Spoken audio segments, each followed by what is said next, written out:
Films are complicated, and there's so many different pieces that need to align to make a film. My name is Chris Lowenstein, and I'm a producer on Alien. How does it feel to have a successful TV series? Alien Earth is exciting. We're so proud of it. You never know how things are going to be received. You never know what's going to hit a spark. In Hollywood, films are judged by how much money they made, which is kind of a shame. And some pretty crappy movies make a lot of money. What are some actors that you've worked with that weren't how you expected? As I know you've worked on quite a few.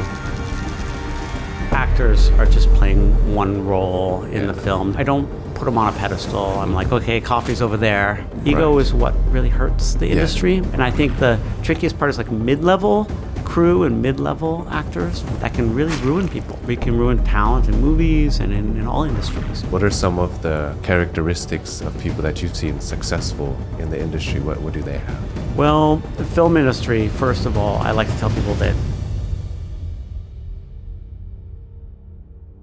I made you a little intro. Please correct me if any of the information is wrong, okay? All right. Today, I'm so pleased we're here with one of the pivotal figures in bringing international production to Thailand, Chris Lowenstein. I say that right? Yes. Yes. Okay. Chris is the founder of Living Films, based right here in Chiang Mai, Thailand.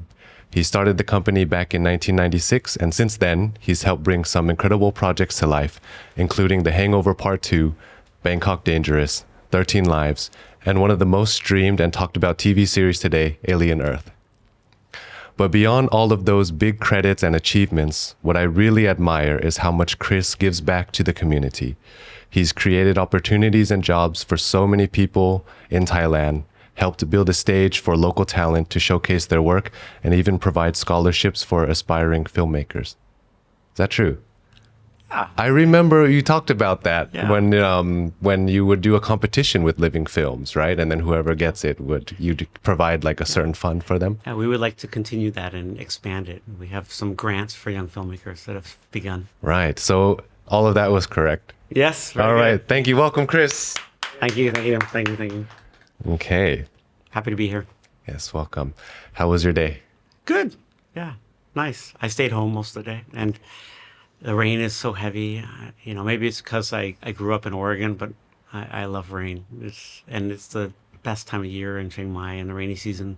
I think tourists are always afraid of the rain. Yeah. Monsoon sounds scary. Yeah. But it's so beautiful and green, and it doesn't rain all day. Yeah, that's so true. Yeah. I enjoy the rainy season here as well. It's the best. It washes away the pollution. That's right. Yeah. So the first thing I wanted to ask you about was, congratulations on the success of Alien Earth. I watched it, my friends watched it, and we really enjoyed it. So how does it feel to have like a successful TV series that just finished last week, actually? Alien Earth is exciting. We're so proud of it. And it's really the culmination of so many years of hard work and hard work in Thailand. And, it's the first time that a major sci-fi series like that chose Thailand as its home. So it was shot 100% in Thailand. We've done 2 episodes of different series, 1 episode here, 3 episodes there, but never a full series where Thailand was, like the mothership, essentially. And so I think, earlier in my career, that wouldn't have been possible. That, just the infrastructure, the filming infrastructure, the crew know-how, the ability to put these intricate sets together. And we often had multiple units running. I think on Alien Earth, most of the time I was feeding about 460 people at lunch in the main unit. And I was feeding 280 at lunch on the second unit. And they're often shooting simultaneously. So you've got around 700 people on the ground, on the film set. That's not even counting the construction workers and set decorators who are off getting the next set ready. So in terms of overall scale, it was a really big accomplishment. And I get scripts I love, and I get passionate about everything I do, but they don't always hit. You never know until you see a film finally put together, and sometimes they catch a spark and sometimes they don't, but to have put in like almost 3 years of pretty constant work into Alien Earth, to have it be received so well and to watch our own work as it streams each week. It's been really exciting. Wow, amazing. Yeah. I remember you said you guys may have taken up all the studios in Bangkok. We took up the best ones for sure. Okay. I think most of the other production companies who needed studios were very upset at us, but ultimately it's good for the industry because if you take all the studios, it sends a message to possible potential future studio builders that if they build it, we will come. Oh, and right. I stand by that. I think there's actually over 40 sound stages in Bangkok now. It's got an amazing filming infrastructure that used to be a well-kept secret, and I'm not sure it's a well-kept secret anymore after shows like Alien Earth and 13 Lives and maybe The White Lotus. So I think there's these major shows coming here, and so they kind of showcase what Thai crews can do. But it really was a coming together. And then for me personally, I've worked on a lot of action films, and I mean I've worked on a lot of bad scripts, and so to have an amazingly written script from Noah Hawley and his team of writers for Alien Earth, and for it to be sci-fi. I love sci-fi. So and I think in the past you wouldn't think about sci-fi when you thought about Asia or Thailand, but why not? It makes total sense.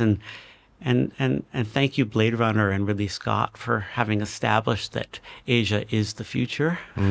because I think that's a look that we get in Bangkok in Alien Earth that hasn't really been exploited before well. You have action shots, and you have movies that are made in the streets and at night and stuff, but it doesn't really capture that futuristic sci-fi feeling that I think we see some of in Alien Earth. Speaking of the writers, I really enjoyed the pace of it. I saw that it's quite different from the Alien movies, less action and a lot more story. I really love story. And the eye, probably my favorite. I'm so excited to see if the eye goes into someone who can speak, because I really liked how the boy genius showed pi to the sheep and said, what's the next, like every advanced civilization knows this number.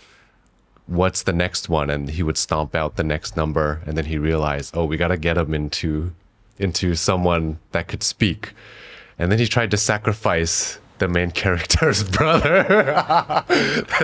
Yeah, that's so funny. But yeah, he was smart. He went into the cage to protect himself.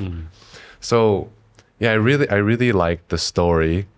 I wanted to ask about what were some of your favorite moments and scenes from Alien Earth? I have a lot, but often for me it's about making a plan. I think we prepared for shooting for almost 8 months, and so that's a lot of preparation. At some point, you're like, can we just start shooting now? You are ready to start putting it on film. And so one of the big sequences that we talked a lot about was the ship crash in episodes 1 and 2. And it's kind of a tapestry of different locations and sets. But in the end, seeing that come together, I think was really exciting for me. And so where it first flies over a building as it's approaching and about to crash, and our team is out working out on a rooftop. It's right in front of our production office. So I searched all over the city, and we finally decided just right down Donson, over Lumpini Park and down Donson, and then crashing on the other side right past the U.S. Embassy was perfect. So that was kind of a thing, to have it crash past our office. And then where it actually lands and crashes, which is kind of ground zero of the crash site, that was in a big parking lot called Neon Market. And we shot that sequence as a oneer, which is never easy. What's a oneer? A oneer means it's all one shot, the entire sequence. And so essentially our tactical vehicle that we built from ground up, by the way, our vehicles, it arrives on the set. The back of the vehicle opens up, and it's essentially a crane shot all the way across the parking lot into the building with people coming out and explosions, and at one point the camera rises up over a bus. And so if you're going to do all of this choreography in one shot, it means days of rehearsals and lots of planning, and everybody has to be like on point. And another thing that people don't think about when you do like a long shot that's all one continuous shot is whatever extras or actors are at the end of the shot get extreme pressure. Because imagine if they mess up, you have to do the whole thing again. So you want to put your best actors and your best extras at the very end of one big choreographed shot. Wow. We learned that the hard way years ago, but on this one it worked, and we got the entire shot in one day. Amazing. And it was done. So it was one day of shooting. Months of prep and one day of shooting. And then just to continue the thought was that we then go inside. Do you remember they kind of go in the building and they go down these hallways and in these old apartments, and like a dog barks at them. And they come out and they see the crashed ship in the middle of this building. And that we shot in New World Mall, which is an abandoned mall in Bang Nampu in Bangkok. It's like it's been abandoned for like 30 years. And it's got a big open area and the roof is missing. So there's actually floods down on the bottom. So it has this big open space to build our crash ship inside of. And then we built these kind of apartments on the outside of that. But, building in an actually abandoned mall is really tricky. And logistics are tricky, and safety and all of it. And we had LED walls in there. So I think watching the sequence in 1 and 2 come together in the final edit with the final graphics and sound, after knowing all of that went into it, is thrilling. Wow. Yeah. So that was the part that you enjoyed the most. I think that's the Episode 1 part and 2. I enjoyed most watching, having known what went into it. Right. I think my favorite part of the series is my two favorite characters are Kirsch and Morrow.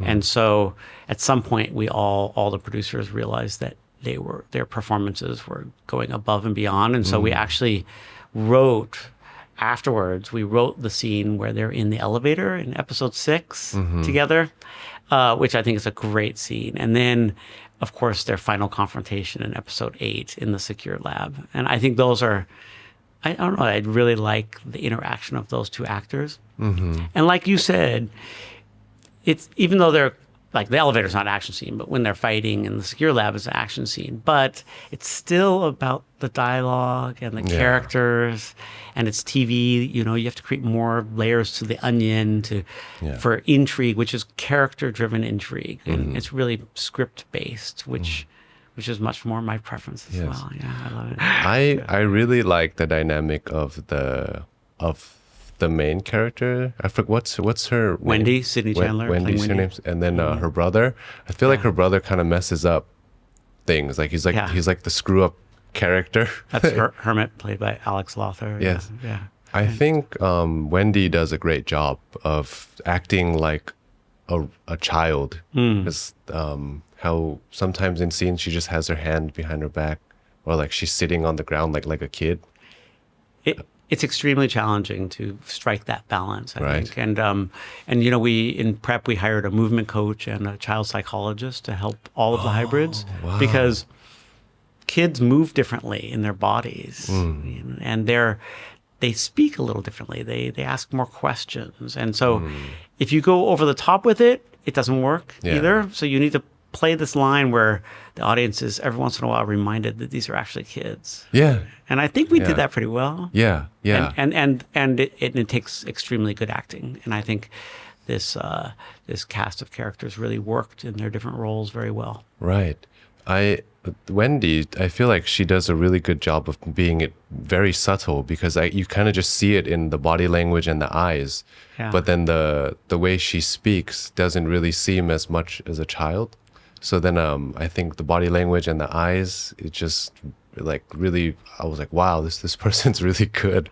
There's these little telltale signs. Yeah. And, I think Sigourney Weaver in the original Ridley Scott 1979 film was one of the very first times you had a strong woman whose sexy but also strong, and that you can do both those things in a character. Right. And I think that Sydney Chandler kind of takes on that role and it, as influence from that original film really well.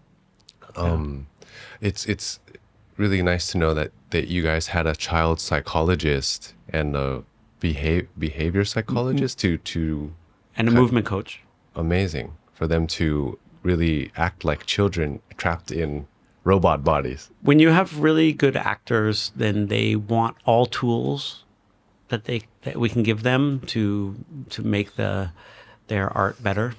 And so there's things that we don't know ourselves. We bring in experts. If you're making a military movie, you bring in military experts. And so we bring in experts in all types of departments. And so I think for the actors, that was one of them that really helped. Wow. Yeah. What are some actors that you've worked with that they weren't how you expected? Maybe it could be they were funnier than you expected, or more introverted or extroverted than you expected. As I know, you've worked on quite a few. I think Bangkok Dangerous had Nicolas Cage. Sure did. All of the people from The Hangover. You did some with Owen Wilson. Sure did. So No with Escape. yeah. So can you tell me of an actor that you worked with that was just it was unexpected, something about their character? I think characteristic. with everyone, first of all, actors are just playing one role in the film. They get a lot of attention because they're in front of camera, but it is a collaborative art, and so I do try to respect everybody equally. Yeah. And my general approach with actors is that I don't put them on a pedestal. I'm like, okay, coffee's over there. You know, right? Because I think they actually appreciate it, because there's a little bit of a curse to be treated special all the time. You can't just be normal. And so it's kind of nice in our production office or on our set for actors to just feel kind of normal. Now, not all actors like that. Some want to be treated specially. And I think, and it's true with filmmakers too, that there's a lot of demands on people, and there's a lot of attention, and so people will have to put up their own walls to protect themselves, find their own balance, but not everybody. So the consummate professionals don't. So for example, I worked with Chow Yun-fat on a film called Shanghai. Crazy. We had an amazing cast. It was John Cusack and Chow Yun-fat and Ken Watanabe and Gong Li and Franca Potente. And Chow Yun-fat is the kind of actor who will learn all the crew's names on day one. Oh, amazing. And remember them all. Amazing. And then if Chow Yun-fat remembers a grip's name, they are going to put in 110% effort because they love it. And some actors will be more guarded than others and kind of put up these barriers so that, people don't really feel like they can approach them. I did a Jackie Chan movie called The Medallion. I saw that. And Jackie Chan is he's very, very good with his fans. He will always stop to take a picture or sign an autograph. And I think it's part of his lore of he's genuinely a nice guy. And what surprised me with him too, when Jackie Chan first arrived in Thailand for filming, we had one day off for him, and then we started shooting. So he arrived one day to kind of recover from the flight and then shoot and get ready. And he was like, what am I going to do with a day off? Like, he would prefer to just work every day. So you have your workaholic actors. And so I think each actor is different. But for the actors that I have gained a personal connection with are the actors that I feel are most genuine, that just feel like real people, and acting is just a thing they do. So, for example, I worked with Seth Green and Breckin Meyer on a film called Changeland. And, we also had Macaulay Culkin and Brenda Song, and they they actually became a couple on our set, which is Oh, kind wow. of interesting.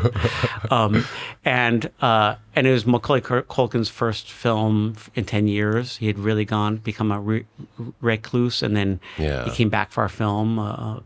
Seth Green convinced him to, and that group, because they were all friends, and because there's very little ego, were just wonderful to work with. And after we finished filming, actually, Seth and I and my partner Oliver went on a trip to Germany for 10 days, because Seth was like, we never hung out when we weren't like stressed out from working. So can we just go on vacation together? And I was like, sure. So it was really nice. And that just shows that like we gained a genuine kind of friendship. And I think that happens for me when people have less ego, and ego Right. is what really hurts the industry. And I think the trickiest part is like mid-level crew and mid-level actors, because they feel like they have something to prove, they overdo it. Right. And it's so much better if they just feel comfortable with themselves and the performance is better. And often in Asia, even like at our auditions, we need to, after the first take, we go in and quietly just bring it down. Let's just bring it down a Right. little bit. And then the second take is Right. always better. It makes me think of the YouTube industry. So when my friends that have the 10 million subscribers, they're so humble, and you wouldn't, like, a lot of people wouldn't expect it. But I always tell my friends that actually how they got to that 10 million is because they were so humble. They would remember people's names, and they're so nice to work with. So their That's ego exactly is right, gone. Sean. Yeah, that's right. I totally agree. This is exactly, and in my industry, you see it across many levels. We just finished a shark in a cave movie called The Devil's Mouth, and one of our actresses is named Lana Condor, and she has 10.1 million followers on Instagram, but you would never know that when you meet her. She's just genuine, down to earth, willing to do anything. Yeah. And I think that's why she gets the 10 million followers. Exactly. And with my friends, I was telling them, they're just like that. And like how you said, it might be the up and coming actors where there's a thing where they might have something to prove. And it might be for me too, like in our social media family, it's when there's someone new, it's kind of like, maybe they want to prove something, or it's getting to their head, or they just don't have people to kind of like keep their ego in check, which was that's like a really important one. What type of people do we surround ourselves with? Yeah. And we've seen this with professional sports stars too. So, if you take, for example, a NBA basketball player, they go from having nothing to having everything overnight when they're drafted. They go from being poor to having millions of dollars, and that can really ruin people. And it can ruin talent in movies and in all industries. And so, what type of people do they put around them and around themselves, and what kind of influences do they have in their life, and what kind of family they come from? It makes a big difference, I think. And it's hard to teach that. It's hard to say, we should have less ego and less insecurity. Right. But usually it's insecurity that really leads to conflict, actually. Yes. Yeah. One of my monk mentors, the Pratnik that I showed you earlier, he actually would tell me to always reflect on the day and see if I spoke from insecurity, if I felt less than, or if I felt more than. And most of the time, when we do feel insecure, we will say something that people will be like, oh, he's like trying to show off, or he's speaking from ego, he's talking about money or his accomplishments. But usually that comes from a place where we feel insecure. And sometimes we do it, sometimes we do it where we're just more aware, so that, okay, am I about to speak from insecurity right now? And be like, okay, I'm just gonna be quiet, or I just let myself do it. Sometimes, but then it's good to catch yourself, and to be aware of it, instead of just doing it out of some other motivation. Yes. And I think it's amazing how on set you said that you treat because the actors are just part of a big how would you say, how there's a clock and there's a bunch of gears. They're just one of the pieces of the cog. In the gear. So you would treat them like normal people because some of them like that. I also heard in psychology that there's a part of our brain that is always scanning about how people treat us, and that's where we place ourselves in the hierarchy in the brain. So if you're on a set and if you're surrounded by people that always are just doing everything for you, I think that develops your ego without you even knowing it. So then I remember after I read about this, my staff at my wellness or anywhere, if they keep doing things for me, I say, no, let me do it. And then my staff Bala, I really love him. He'll always bring me my shoes.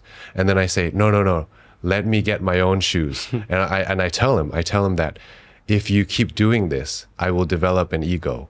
And then I was like, because he's still young. So I try to teach him, like, you do things yourself too.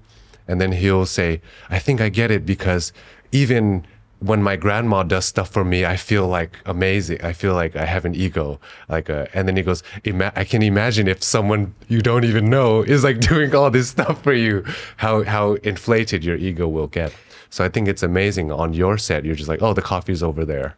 Yeah. It goes both ways, and everybody's role is important on a film set, and so we should respect that. And lately, I've as I get older and wiser, I try to also, sometimes we say to ourselves, wow, that person's doing a really good job. If we say that to ourselves, we should go tell them, because often we think it, but they don't know that you believe that. And I think just by commending people when they're doing a good job, or saying, hey, like, I noticed you guys worked really hard last week, and I so respect that and appreciate it. It goes so far. They want to give you so much more. And so I think, and that could be, the woman who's serving water. It could be the key grip, or it could be an actor. But all of those roles are important. Right. And I think in life, we should try to treat people equally if possible. And even there's a hierarchy on a film set. That's quite normal. It's made a little trickier in Thailand because we have an age hierarchy in Thailand. Yes. So which I like, we should always be respectful to people older than ourselves. And it's one reason why we often have to ask people how old they are, just to know whether we should be more or less respectful of them in how we speak to them. But I feel like, so for example, if I have a production manager who's younger than a coordinator, but in the hierarchy is higher than the coordinator, it's a little tricky. Yes. It doesn't mean that the age always goes like that, but we just have to be a little bit careful of age hierarchy as well, and make it respectful across the board. Yes. I feel like if people feel respected, they will give you so much back. Yeah. Even for me, if I have employees that are older than me, I will always bow to them first, even though technically the hierarchy is different, but I will always bow to them. I love that. I love that. And another thing you said is, the idea that we can take care of ourselves. We can be self-sustaining is a good thing for people to strive for. It's why I struggle if I stay in a fancy hotel too long, because people are always carrying my bags and stuff, and I really don't like it. I'd much prefer to carry my own bag and be, self-sufficient, let's say. And I try to do that in life in general. Do you do that to keep your ego in check? Or I think there's multiple things. I think in living in a Buddhist country, we like Buddha is within us, ourselves, right? I believe in karma, and we should try to do things ourselves whenever possible, and live life in that way is a much more comfortable way of living. So for example, in Chiang Mai, at my house, I live off the grid. I have solar power for my power, and I have a 85-meter deep artesian water well for our water, and I grow my own vegetables and I grow my own rice. So even on the movie, I fly back and garden on the weekends. That's cool. And my friends are like, you work so hard already, you're gonna work on the weekend. I'm like, gardening's not work. Yeah. That's literally grounding. Yeah. But part of the idea is to be able to provide for ourselves and to not have to rely on other people, because we rely on other people socially. We need our community around us. Yes. But it's also good to be self-sufficient and not need. And I think that does bring the ego down. Yeah. It does. Yeah. One of my favorite books is Ego is the Enemy. And it really can destroy your career.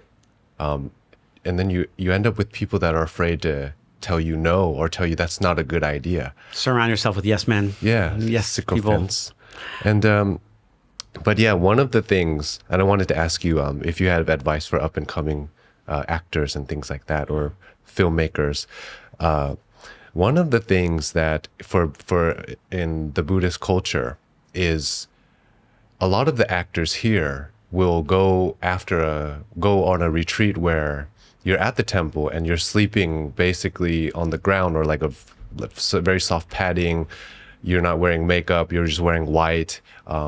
It's like they go and they accept 5 precepts. So, and then they eat once a day, and then you'll sweep the temple, and then you'll scrub toilets. And a lot of this, the concept is when you scrub the toilet, you're scrubbing your ego, because you're not, I think maybe there's nothing that would be considered lower than scrubbing someone else's like feces and pee, and you're cleaning the toilet. So then that really takes your ego down. So it's like it's a really important thing in Buddhism for us to sweep and scrub toilets when we go to the temple. And then if you have something against scrubbing a toilet for other people, then you can already see that there's something there. There's like something that you're not willing to do, like it lower the ego. I like it a lot. I like it a lot because, I mean, hopefully it works. But you know, and I think that we shouldn't think because we're in a certain position that we're above needing to, for example, work hard and to do the dirty work, let's say. Yeah. Right? Yeah. And you know, when we film night scenes, we shoot all night and we finish at sunrise. And when my team is shooting nights, I'm there till sunrise with them. Wow. And they see me there to the very end. I'm at the safety meeting every morning when I'm actively on a set. And I think it's important that, and for up and coming artists and filmmakers, I think it's one of the things is like, it takes hard work. It doesn't really go away. Even if you go up, it still takes hard work. And I think the more effort we put in, just putting in that little bit of extra effort. For example, if you know you researched me before the interview today, I'm sure I researched you. And so I think if I have a conference call with a producer who wants to make a film together, I'm going to research what films they've made and who they are a little bit. And not everybody does that. They just jump into that call. So I think just doing that little bit of extra work that other people wouldn't do sets you at a standard higher. You're doing a little bit of extra homework before you go to audition for a role. Even if you don't think you have any chance for that role, you should do that extra homework and put in a little bit of extra work. Imagine it's a little bit more than somebody else would do. And that might get you that role. And I think we should always be willing to do that extra work, the dirty work, to put it in. You know, if somebody's carrying a big, heavy case, we should help them, right? We shouldn't just let them suffer by themselves. And first of all, they'll appreciate it, but it also does the same thing. It's been a theme we've been talking about, which is brings our ego down. And it's gratifying, I think, in the end. Yes. Yeah. So other than that one, that was a really good piece of advice. Anything else comes to mind for someone that wants to make it in the industry and last in the industry? What are some of the characteristics of people that you've seen successful in the industry? What do they have? Well, film industry, first of all, I like to tell people that if you need to sleep 8 hours a night, you should probably go into another industry, at least in the beginning. Advice. Yeah. Wow. And I don't think they tell you that in film school, but they should. Wow. Because, you know, it takes a lot of work, especially in the beginning as you're establishing yourself. And so I think perseverance is huge. I think it's so easy to people to get down on themselves. And we need to fail a bunch of times before we succeed. And so I think people just need to keep at it. And if you believe in what you're doing, then you just got to keep going. And one of the really cool things about the film industry is that there's so many different roles you can play. And so what I've seen is sometimes people start in a role that's not really suited for them, but they don't realize it. And so one of the let's say, niches that I've had is I've noticed like, oh, here's this really capable woman, but she's doing a job that's not really suited for her. So I move her into a different position. Like, okay, why don't you try being a casting director? Because I think you have a really good eye for talent. And suddenly they find something they're good at. And then you get great loyalty for having kind of just nudged them towards a different direction. Wow. But it's also very encouraging for people who want to get into the industry, because you may try something on for size, but in trying it, you find something else. And so I think even if a job doesn't feel right, or it's not going well, or it's just hard work and you don't get a lot of reward, it still leads to the next step often. And I think, maybe back to the Buddhist philosophy, but I feel like if we work hard and do good things for other people, then we get rewarded, but in mysterious ways that we can't foresee. Yes. So not directly, always in mysterious ways. Yes. My life has changed from helping random people, like actually twice. There's two very extreme key moments of that happening. Once it's going to sound a little woo-woo, but I was staying at this condo that had a restaurant at the bottom. I would always go to this restaurant. And one day, it was private event for this one man. I didn't know who he was, but I just saw when they were closing, this guy was kind of stumbling towards his car. So with his assistant. So then I went to help open the door, and I took his glass he had, and he sat down, and then he tells me, he just starts talking to me. He's like, where are you from? And then he said, I need to talk. Like I answered, and he says, I need to talk to you about something. And then he goes back to the restaurant. Like he starts walking towards the restaurant. They have to reopen it because he was actually the guest of the main guest. So him and I sit in this restaurant for the next hour or two. But he was telling me, just getting to know me. And then he did this thing where he asked for my full name. And then he started telling me things that I did in my past. Wow. And then he started telling me what I need to do in the future. And then he said, I was with this group of friends that everyone had tattoos, and they would not a good group of friends. So he was telling me that, yeah, your friends aren't really like nice to you. Like you'd clean the floor, you'd wash the dishes and everything. And then I was like, what? Like, how do you know? And then he goes, yeah, you're actually not supposed to be here with them. You're supposed to go back home to your parents in America. And you're supposed to do this. And then I called my parents, and I was crying because he was telling me things people shouldn't have known about me. Even not just those small incidents, just really personal things. And then I called my mom, and I said, Mom, I need a ticket back home. This happened to me. And then I got a ticket next week, and I went back home. And I still kept in contact with him. I still have his phone number. But when I was in America, my dad worked at a casino. He was a pit boss in a casino. And there was this guy that would drive rich people to go play. And he was a Thai guy, and he would wear like raggedy clothes and sandals. So my dad just thought, oh, he's just a driver. So my dad asked him, do you want some pad thai, pad see ew, because we have it in the back. So my dad was trying to be nice to this guy, and they became friends. A few months later, he tells my mom that, oh, I'm going to go see my friend. This is his name. And my mom says, that guy is probably the richest Thai man in LA. And she's like, you have to take Sean to meet him, because I was trying to meet the owner of JSL, because I met her when I was with my group of friends that weren't too good. But I couldn't get in contact with her because I'd had to go through them. So my mom says, take Sean to meet this guy, and just ask if he knows her. So my dad takes me to meet him, and then I ask, do you know Kun Ton Lawan? Do you know this lady? He goes, oh, that's like my sister. We're like really close. And she's like, he said, I can't give you her phone number, but I'll give you a gift to give to her in Thailand.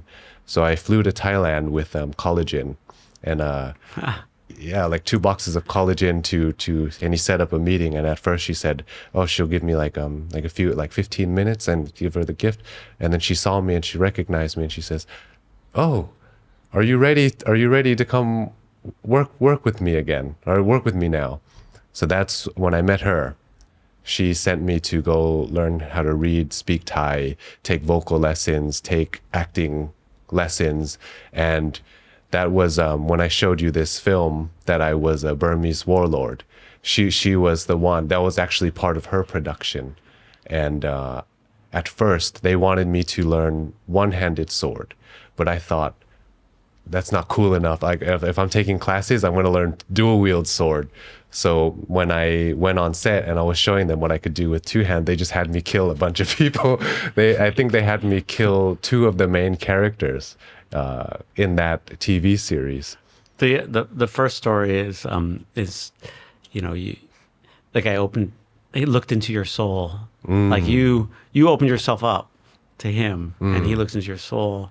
And the second story is a little bit different. I think the second story is that we need to see what's in front of us, opportunity that comes in front of us. If we live our lives too rigidly and too strictly with too much routine, we won't see things when they actually happen or be guided by them. Yeah. Sometimes it's just out of your father just wanting to be nice, but the truth is we don't know who's who in life. Right. And so if we see that opportunity, then we grab it, and it opened up doors for you in the end. Right. By just following that trail. And I think, this is a good lesson in life in general. We should just follow our instincts and trust them and what life gives us in mysterious ways. Yeah. I like that. I like what you said earlier about too, when someone's carrying something to help. That's a very Thai thing that we're taught. My mom would always teach me too, if you see someone carrying something, don't even think about, is someone going to help them? Just do it. So I think that's what happened when I saw him trying to get to his car. I just said, my thought isn't, is someone going to help him? My thought is, I'm just going to go do it. So I opened the door, and then he changes my life pretty much. He does. And he gave me his phone number, and he told me too, he says, when you're well known one day, give me a call. And he took a picture with me and his assistant. He said, this kid is going to be big. Like, people are going to know who he is. And then we took a photo, and then gave me his phone number. And when I had my first talk show at Siam Paragon at the movie theater, I called him and I said, hey, do you remember me? I met you at this restaurant. He's like, I remember you. I've been following your work. He's like, you're doing a great job. And I have to tell you what he does off camera.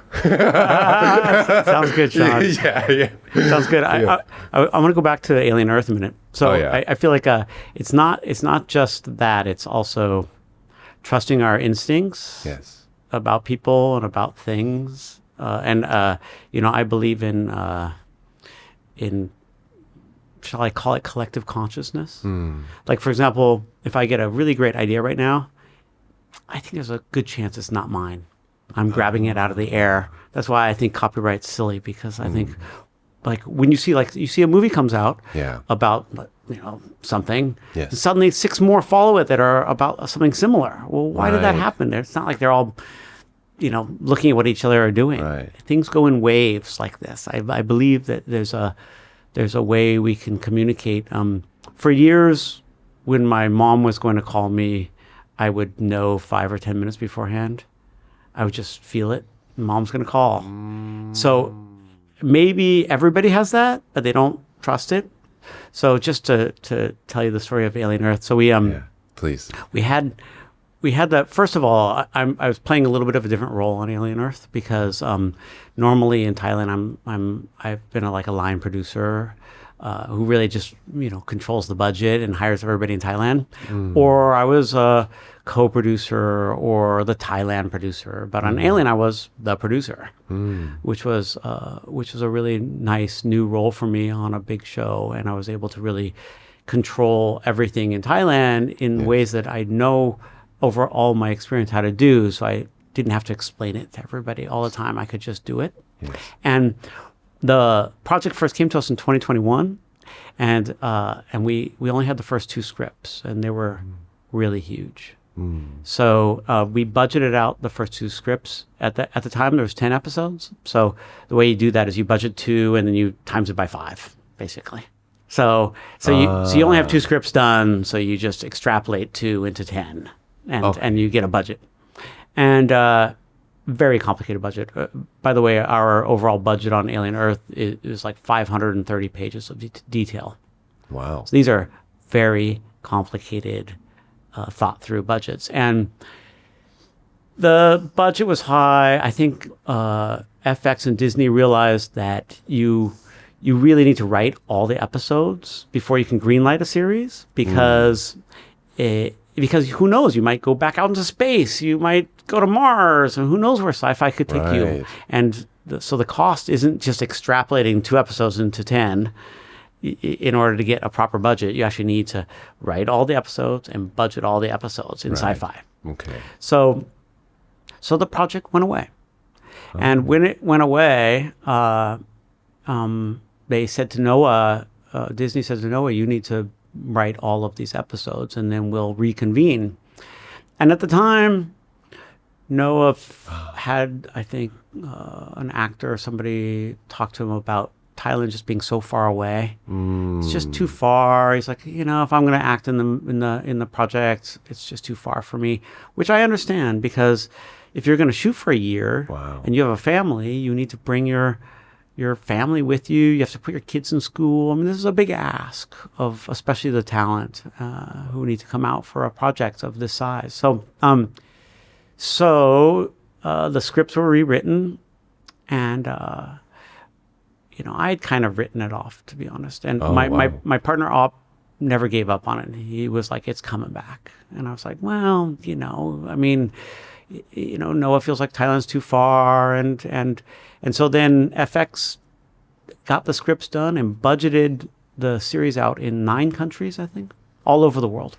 Oh, wow. So you would do the budget if you filmed it here?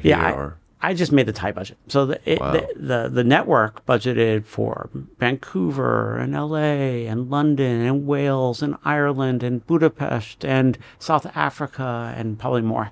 And these are complicated, big budgets. Yeah. And so we're now a year later in 2022, maybe mid 2022, and then I had this image of the senior vice president, Matt, at FX just came in my mind. And so I was like, I was in the middle of a call. I was like, hold on a second. I wrote him like an email just because I was like, hey, your image just came in my mind. Wow. So I'm just really curious, like, where did Alien finally land, and how you doing? And he's a great guy. He's a really great guy. And so there was a meeting going on where Noah Hawley and the network and the producers involved, David Zucker from Scott Free, Ridley Scott's company, and they were really not happy with all of the locations that had been scouted. I think it was then down to Budapest and South Africa, and it just the budgets weren't working out, and and everybody was unhappy. And I sent this note, and Matt was like, Thailand, of course, Thailand. Wow. And about 72 hours later, it was completely moved back to Thailand. Holy crap. And we started the next week preparing. And so 72 hours. So it's not that they had forgotten Thailand exists, but it wasn't on the radar anymore. And and I think they were, when I had his image in my mind, it was at a moment of stress for them that they weren't figuring out where to shoot it. And it just was me following my instincts. Amazing. And 72 hours later, we were working on it. That's Opened amazing. an office 2 weeks later. That's so cool. Yeah. I'm so glad you followed your gut instinct when it pops up. Yes. And we should do that. Wow. When we can. Amazing. This leads me to one of the questions I prepared. This is probably one of my favorite questions I had. But that's an amazing story. And I just realized after you told me that when a production chooses a country, you basically are helping boost their economy, right? Absolutely. Yeah, because when a UFC event happens in, let's say, Thailand, all the hotels become booked. Absolutely. So this is the similar thing when a TV production comes, correct? For sure. So you're like bridging the Western world into here, and you're like a lot of Thai people are getting jobs because of that just email that you made. So thank you so much. You're so welcome. It's true. I think the film industry is a very interesting industry that way because it also brings, like the new catchphrase of soft power. It also brings soft money after it's made. So like I've heard now that like Alien Earth tours are already underway in Bangkok. Amazing. People can go and visit the locations that were shot. And so, in New Zealand, they still have Lord of the Rings tourists who come to see the locations. And so it goes beyond just the funds that came in for the filming. And I think it's about 1 to 3 the money we actually spend on the film and the money that's actually spent in country. So just like you said, people, actors go out to eat and we rent hotel rooms. And I think we kind of showed as film industry hasn't always been respected as a proper industry. And I think it's really started in Thailand during COVID, interestingly, because the Thai Film Office is under the Ministry of Tourism. And so, as we know, during COVID, there was no tourists in Thailand, or very, very few, because it was impossible to get in. And so, but the Thai government gave us amazing support during COVID and actually assumed that film workers were essential workers. So we could cross provinces and we could make the films we needed to make as long as we had really stringent protocols. And we created our own like little bubbles, which we did. And at the time, we did a film. We did a few films during COVID. One was called The Greatest Beer Run Ever. And I think, and it showed to the government that like we could bring in quite a lot of funds. And we really stood out because there's no other tourist money being spent. And so we were bringing funds into essentially that sector, whether it's hotels and vehicles and restaurants and everything like that. And so that culminated in, us doing 13 Lives with Ron Howard. And then, of course, Alien Earth, which was shot over 2 years and brought in a lot of needed stimulus to the economy. So now the government is seeing that this is really important. So they're gonna make it easier for people to film now, right? They are, and the government gives us a lot of support. And that's amazing. There's good incentives. And I also, like you mentioned, it's important to say that it also creates jobs. Yes. And so, for example, on Alien Earth, I had a creature department. I've never had a creature department before. So one of the positions I needed was like, who's going to be my creature supervisor? And we have multiple creatures and multiple versions of creatures. We have goo. We have the drool from the xenomorph. We have eggs. We have so many different things. We had do you remember when Kirsch dissects the face hugger, you have like a little embryo. So we had to create hundreds of little embryos until they're approved, and we had to build a lung that the embryo goes into and suspend the lung in water. These are all in my creature department. But, in Thailand, we don't traditionally have a creature department in our budget. So this was one example of training we did where people really learned a lot about how to make a really complicated sci-fi like this. And so it's creating jobs. And I don't know if you would have thought of Thailand for like building spaceships in the past, but now you will. Amazing. And Thais can do it. Yeah. I watched your interviews, and there was one that you mentioned that there was a film that took 5 or 6 years to get greenlit and started to take off. Is that correct? Yeah, we've had a couple like that. Yeah. So this one, it made me think about. So it says, I wrote down, sometimes it takes 6 or more years for a movie to finally get off the ground and get greenlit. So it's similar to someone that's holding on to their dream or chasing their dream. And then I realized that this industry seems to cultivate persistence and the ability to nurture a dream and hold on to it through uncertainty. Whereas in other fields, people might give up after a year or two. So I wanted to know, what advice would you give to someone who's losing hope, struggling to stay persistent? How do you keep a dream alive after so many years of uncertainty? That's such a good question, Sean. And I think it's very perceptive of you because I think being persistent is a theme that we've talked about today. Yeah.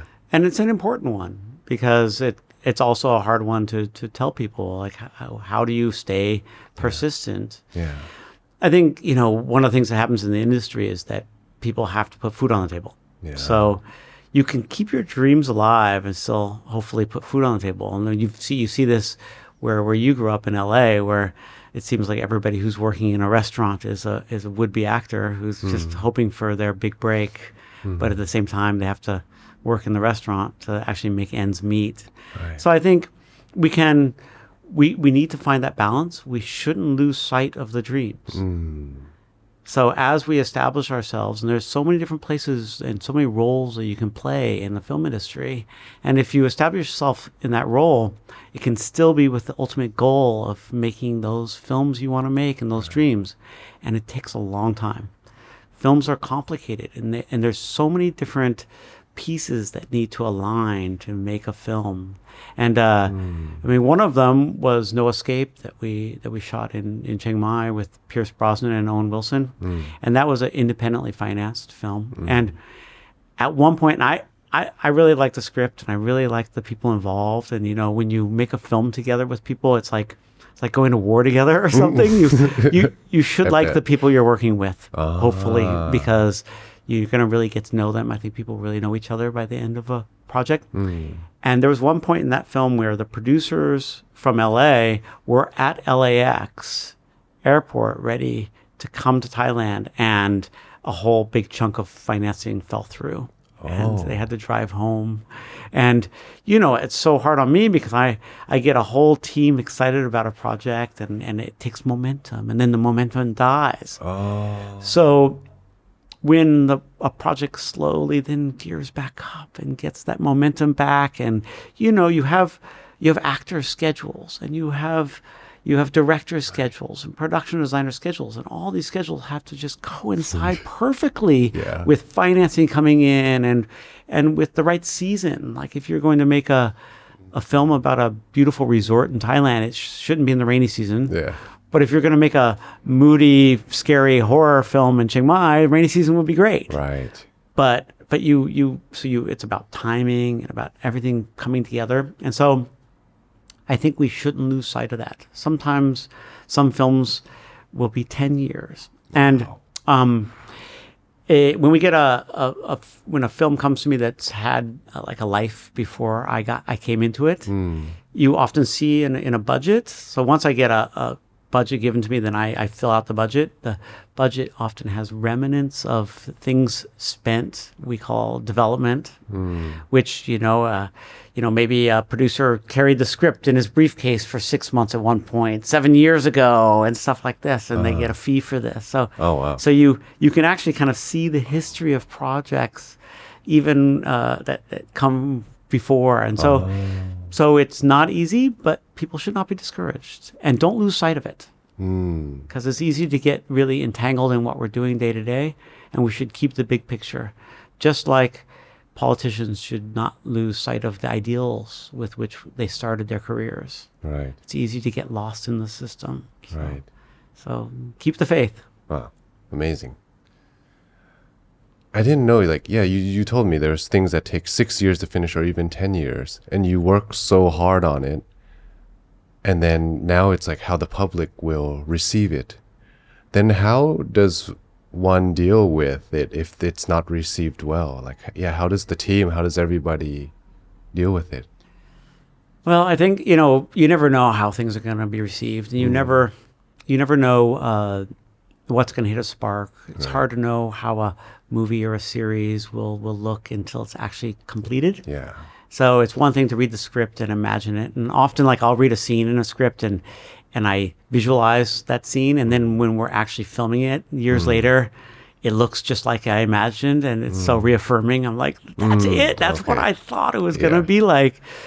But there's a lot of projects that are personal. And so I think it's also important to ask, was the director happy with the film? Because there's films that maybe a mass audience doesn't like, but the director really loves. And also the process of making it may have been cathartic for the film team that was making it. So in Hollywood, films are judged by how much money they make, which is kind of a shame. And some pretty crappy movies make a lot of money.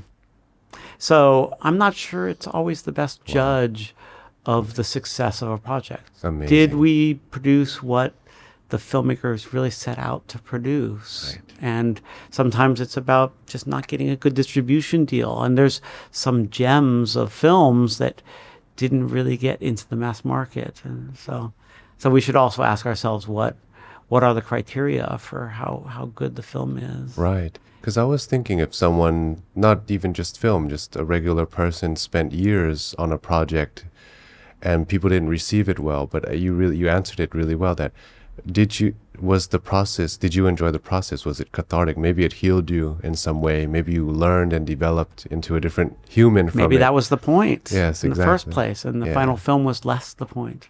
Yeah. So exactly. right, there's so many different aspects to it. I think that Yes. we can look at. Yeah. And to summarize, maybe how you answered how to keep the dream alive is also don't lose sight of the dream. But sometimes you might have to work another job in order to sustain your livelihood and also work on your dream at the same time. I also think it for like artists, and we've seen this so many times, people need to be a little bit crazy sometimes. And so if people are a little bit crazy, they can be misunderstood. And so I think we need to be true to ourselves and believe in ourselves, because especially, and I know you've seen this, when people garner some success, there's going to be haters. Yeah. So sometimes that means horse blinders, and we just don't see it, we don't hear it. Yeah. But to have horse blinders like that, it takes trusting what we're trying to do for ourselves, even if other people don't see it. And so I think that's important. I mean, maybe what you went through in your 4 years, and then being found not guilty after all that recently. Did you learn a lesson like that? Did you have to ignore all of that, or how did you not let that bring you down? Yeah, that's amazing. No one's asked this. But in my mind, I knew that I did nothing wrong and I was trying to help people. But at the level of the success I was at, that if they sued me or said anything bad, they get on the news just by talking about me, and the ratings go up. So one thing I really learned was the nature of the business. So through that process was, I learned that if you're on the rise and they're making good media about you, all they're doing is collaborating with you. They're getting the ratings. So they're getting the ratings on you on the way up. And now they're trying to get the ratings for you on your way down. So in my mind, I never hated the media. I was like, I realized you never actually liked me in the first place. We were just collaborating. I was helping the ratings when I was doing good. Now I'm helping the ratings now when it's going down. So then I was like quite neutral, and I knew I wasn't mad at them because they need this story for the ratings, to make money, to feed their families. So I realized, okay, that's how the world is. And now I just have to wrap my head around that. Oh, okay, I'm more sad about the world is a place like that where you can make money by doing something like that. That was one thing I learned. So I wasn't mad at them. Even the people that harmed me, I've forgiven all of them. So I realized at 29, I'm 34 now. That was probably like one of the biggest lessons in my life about sometimes you shine so bright, you cast many shadows. And some people want some of that. They'll use you to come up as well.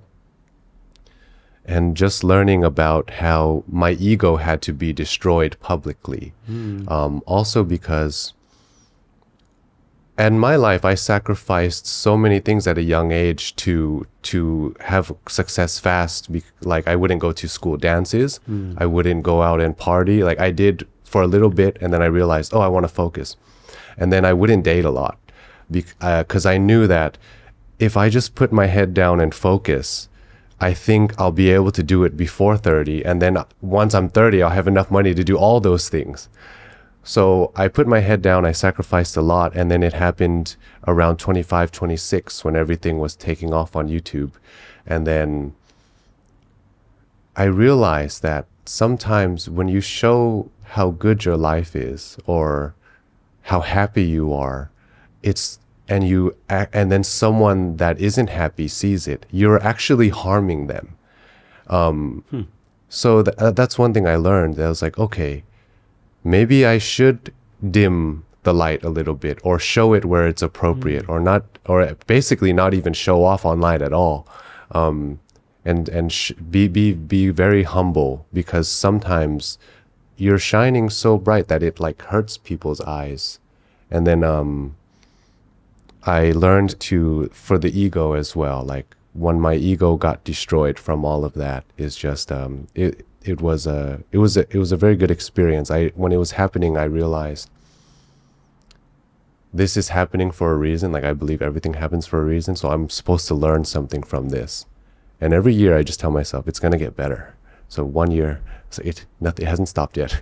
Another year goes by. This is along the same theme that we've been talking all night. So, congratulations first on all the charges being absolved. And thank you. Yeah, and I recently watched just to say that your main point for me is that you knew yourself that you didn't do it, and so that creates a power, and we can lean on that, even if it takes 4 years, just like making a movie might take 4 years. Oh, wow. We can lean on knowing that, we believe in our own vision, or that, we stay true to ourselves. I really recently watched a couple episodes on a documentary on TV, and I'm going to forget the name, but it has Bill Gates as the main narrator, the main protagonist of the documentary. And he I think it's called What's Next, the Future of Technology or something like that. And Bill Gates, in one of the episodes, talks about all of the conspiracy theories about him. And Bill Gates essentially is trying to give away his wealth. His goal is to give away everything he has by the time he dies. So it's so easy for people to misunderstand people who are successful or be jealous. I mean, I've certainly had it in my life where, people assume I have some ulterior motive for something I'm doing. Nope, I actually just want to give you this job. I don't want anything from it, or something like this. And in that episode, I thought it was very interesting because online rumors and online perception play such a significant part in terms of people, how people see each other and see personalities. And so for Bill Gates, he had a team that would list out all of the top 25 conspiracy theories about Bill Gates for that month. Wow. And there's lots. Like, for example, he helped in Africa to try to get access to contraception for these families who were having huge families. They couldn't afford to have such big families. Yeah. They were too poor. And so access to contraception, and then, the rumor was spread that he would like to kill all these people in Africa. He was just trying to reduce future population by allowing people to have access to the knowledge of how to not have more babies. Yeah. But it gets twisted. And so the real moment of dilemma for him is, do I address these conspiracy theories or not? Because the minute you address one, you give it credence, and it gains a power. And it's hard. I would think it's very hard to not feel defensive. Yeah. But if you don't address them at all, silence also looks bad. Yeah. And he said it was one of the first times in his life where he didn't know the answer. Oh my God, I felt that as well. Yeah, right? Yeah. So I think there's some parallels. Like, if you just ignore it, you also want to say your piece. Yeah. You want people to know how you feel. But if you address it too much, then it's like assumed guilt. which is also not good. So Yeah. I could feel the dilemma you went through in those Yeah. years. So The so glad full- you're through to the other Yeah, side. thank you. Yeah. It was a lot of pressure for 4 years. I always think I try to look back and I didn't know a pain could last for 4 years. A chronic stress and pain, but I just always thought, oh, it's like an Olympics, like an athlete loses, and then he tries to train for 4 years and comes back and then wins the next Olympics. Good way to think of it. Or university. Right, exactly, or a university. 4-year program. Yeah, and I thought of a presidential term or Yeah, election as there you well. go, So I was like, yeah. okay, 4 years. So what I did in that 4 years was I thought I'm gonna get as healthy as I can, Very good. because what was happening was the media was just having so much fun, and they wouldn't stop. But luckily, I guess, from my type of content and my interests, psychology and having monks as my mentors, I kind of knew things that I had to do. I would go to these retreats. I would see professionals, and then I would just get really healthy. So Good reaction. I like it. yeah. Yeah. And I wrote a poetry book. Great. That poetry book was called Broken Times. I felt so broken, and all of the feelings I had were written in there. And that became a #1 bestseller on Get it out. Amazon. Ah, so I was like, congratulations. yeah, thank you. Get it out of your system. Yeah. Sometimes things need to come out. Yes. Yeah. So that was that was a really formative time in my life, and it's all gone now. So it's like, yay. I recently wrote a script this year, actually, called The Hidden River. And it's funny because I have a friend, and we'd been talking about, we get together and brainstorm ideas, basically. And it started to form in my mind until I could see it from the beginning to the end as a story. And at that point, I felt like it needed to come out of my system. And so I actually, while I was making this shark movie that I just completed, we were shooting in studios that were an hour out of Bangkok. And so for the hour out to the studio and the hour back every day, I wrote in the van. And 93 pages, it came out. Wow. Yeah, so it was quite exciting. And I think that the script's about the not to get too into it, but it's about the kind of the meaning of consciousness. So it's kind of deep that way. It's a little bit like we touched on before, collective like consciousness, river. and the hidden river. And do we,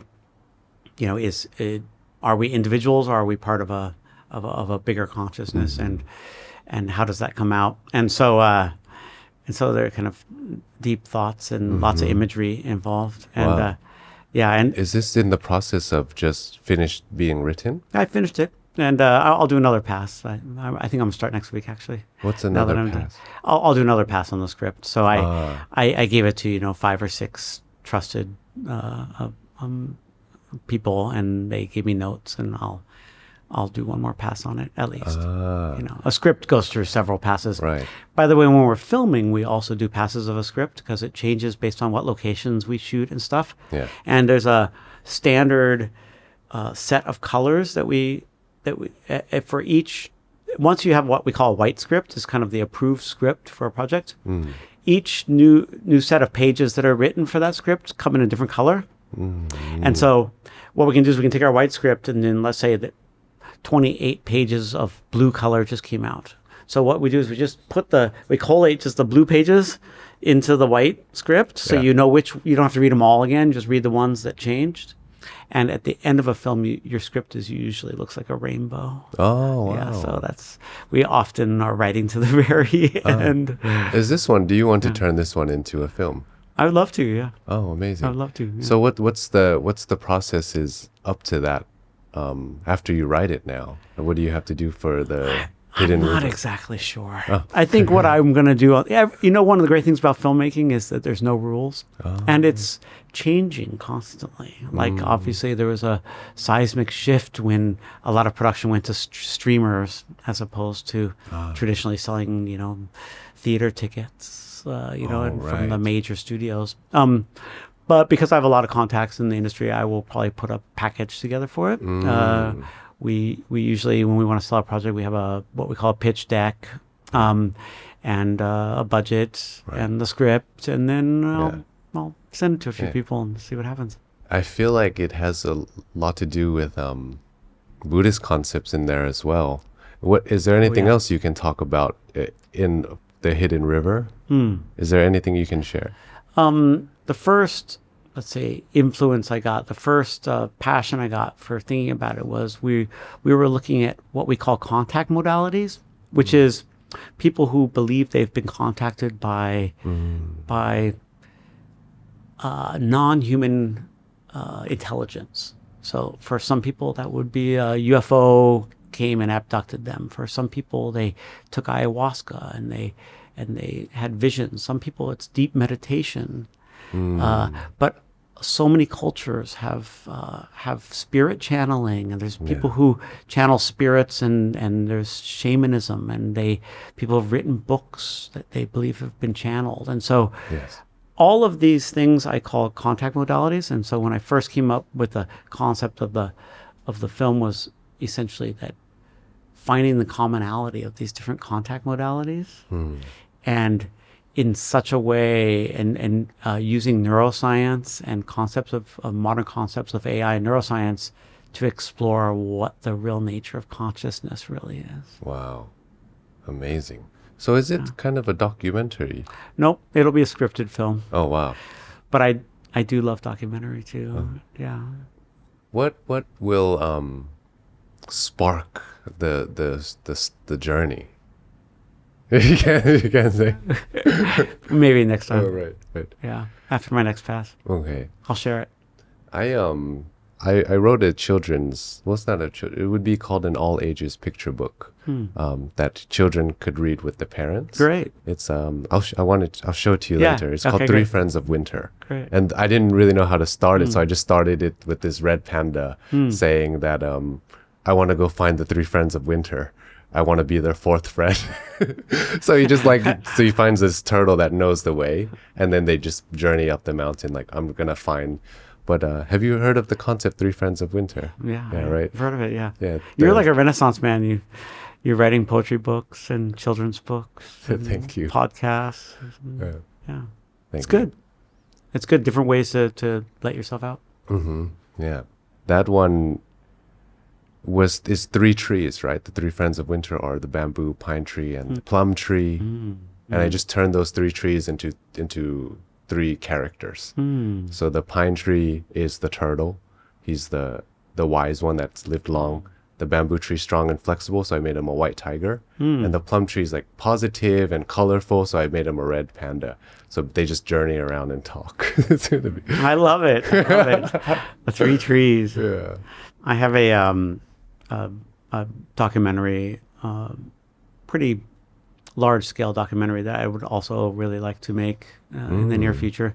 Actually, I came up with the concept just before COVID hit, and the problem is that it would require filming in both China and Myanmar. And both those countries became very restrictive during and after COVID. But both are opening up again. So I think my chance is coming soon. Which one is this? It's called The Last River. And the idea is that I don't know if you know this, but there's one last wild undammed river in Asia, and it's the Salween River. And its headwaters are up in Tibet, and there's three rivers. They call them the Three Sisters, kind of like the three trees. Yeah.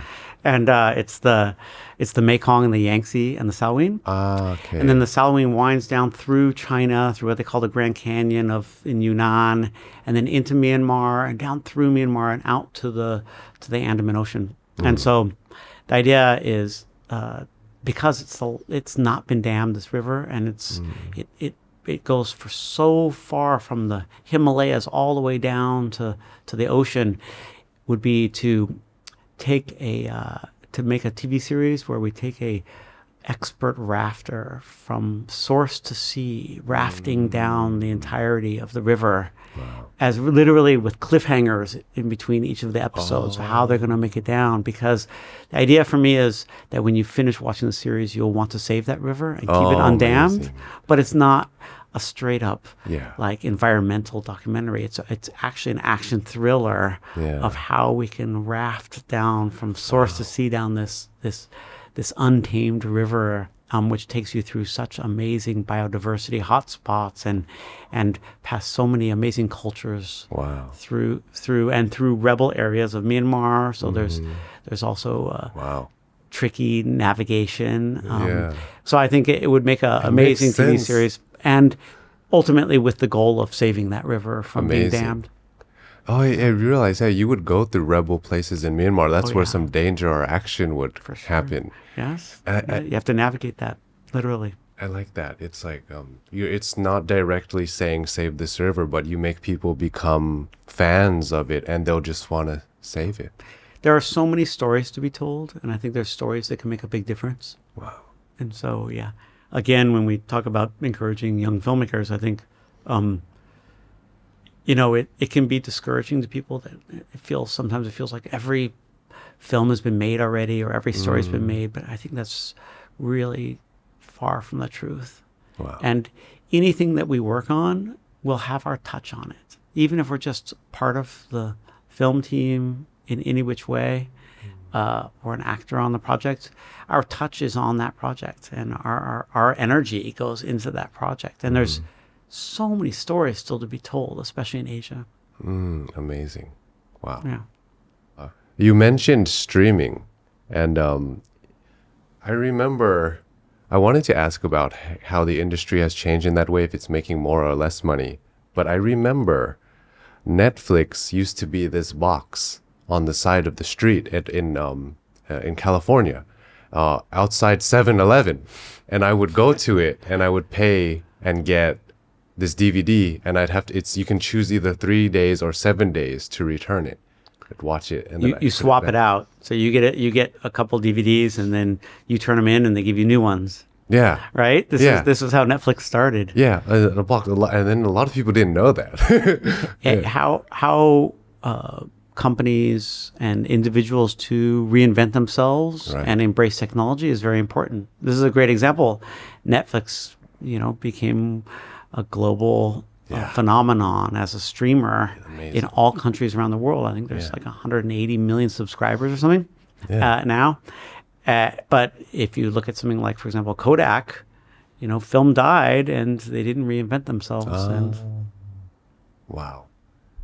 So with films, I know since I wrote books, since I write books, I know that everyone tells me the industry is not the same how it used to be. Even after COVID, it changed. People told me that one of my books sold 100,000 copies. They said, if this was 10 or 20 years ago, this is 1 million copies. And I was born at the wrong time. Man, I would love to sold 1 million copies. And then now after COVID, people's behavior changed again, where it's like less books now, but more audio or more ebooks now. So, and then stores is like, it's so different. And it makes me wonder, in the film industry, can you tell me how it's changed? well, I think, one of the things is that when I was growing up, like, for example, when I watched the first Alien in 1979 by Ridley Scott, I was only 11 years old. And at that time, everybody watched the same stuff. And they also listened to the same music. And so when an album came out, everybody knew about it. And everybody knew about a movie when it came out. It was a big hit. When Star Wars came out, everybody watched it. And and maybe less so with books, because there's always been millions of books. But still, if you're on the New York Times bestseller, I think you would get read by that many people. And it happened by word of mouth because we didn't have the internet then. Oh, right. And so one of the things that's happened over these years is that there's such a wealth of art that's been created, whether it's music or movies or books, and so curation has become so important.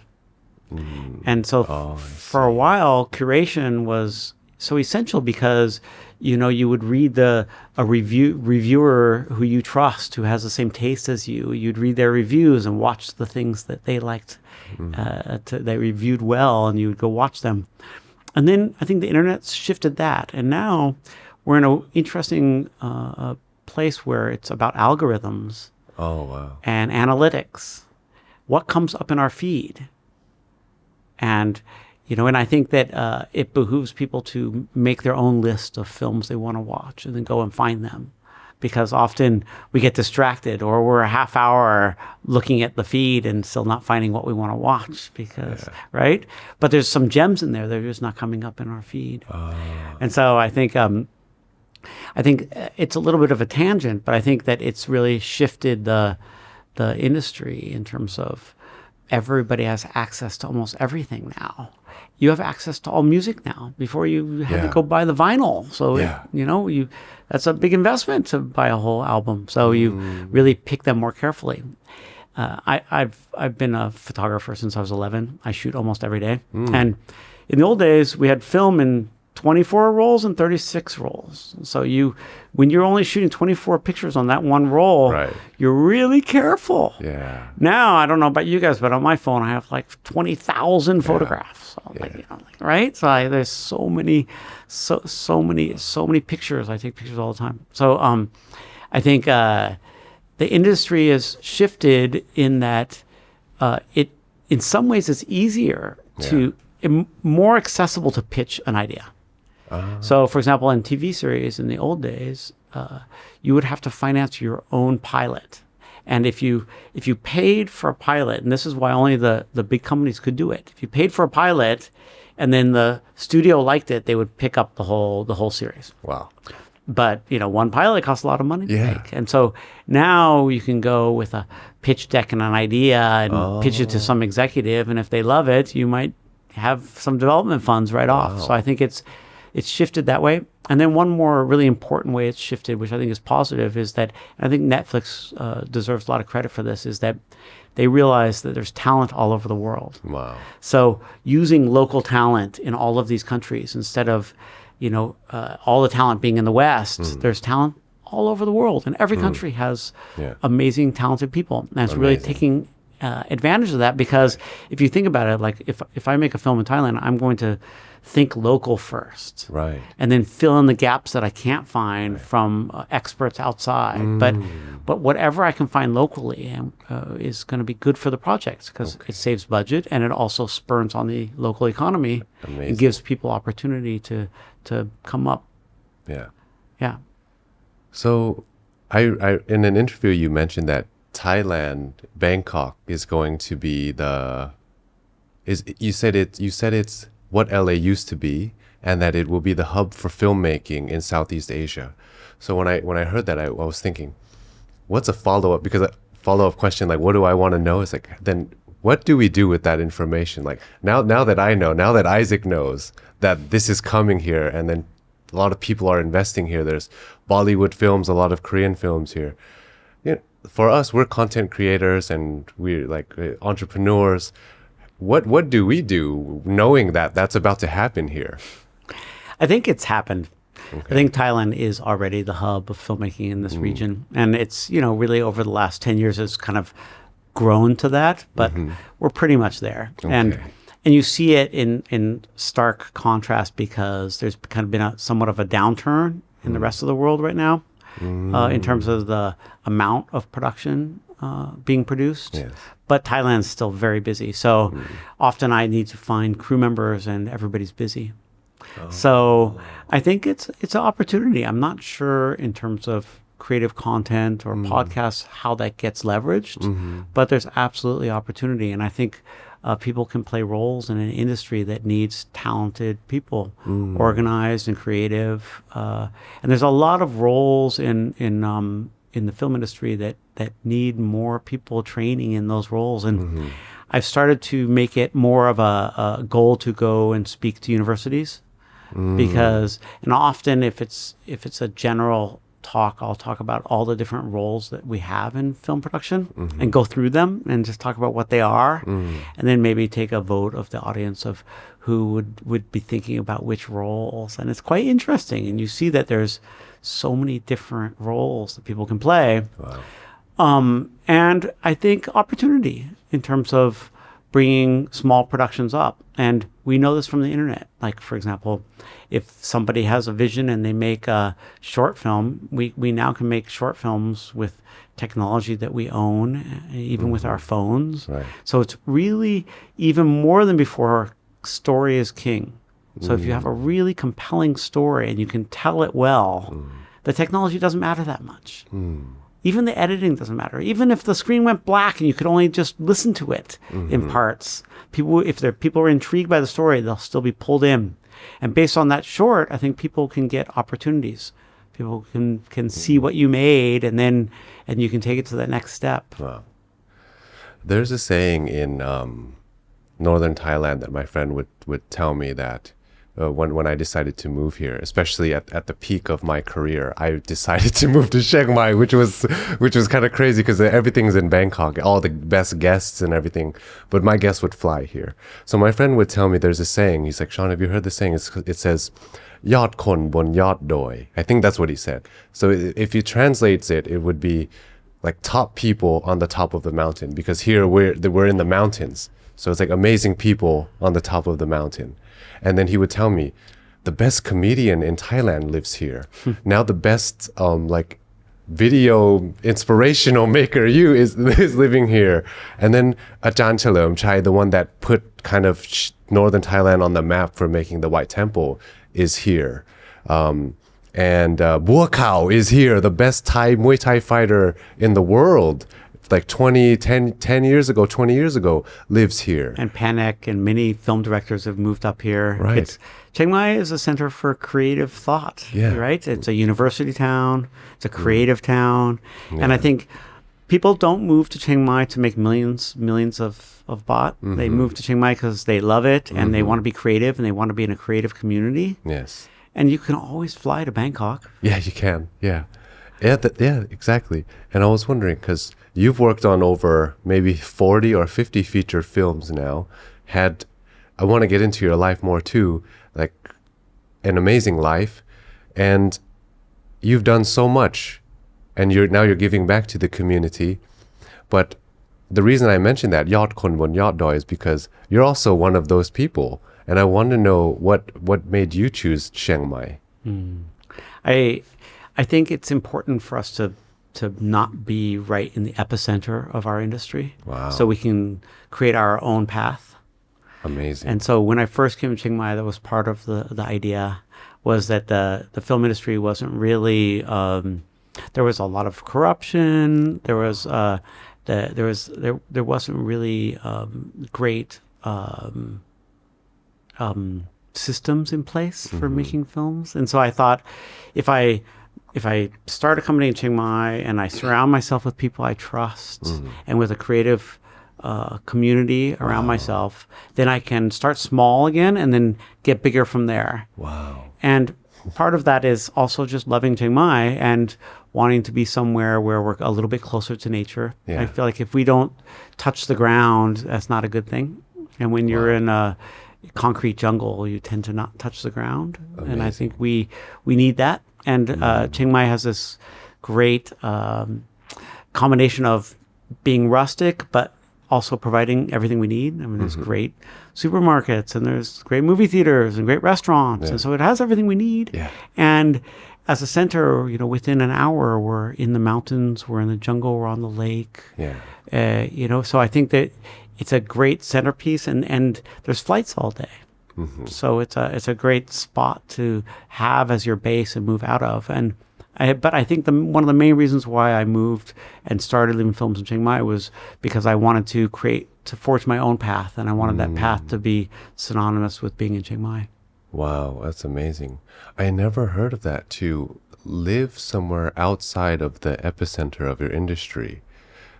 What can you go more into that? What's the thought process behind it? I know you mentioned that may have been like some corruption, forging your own path, but and I think a little bit like the attention you drew earlier, that created this whole situation where people wanted to bring you down for whatever reason.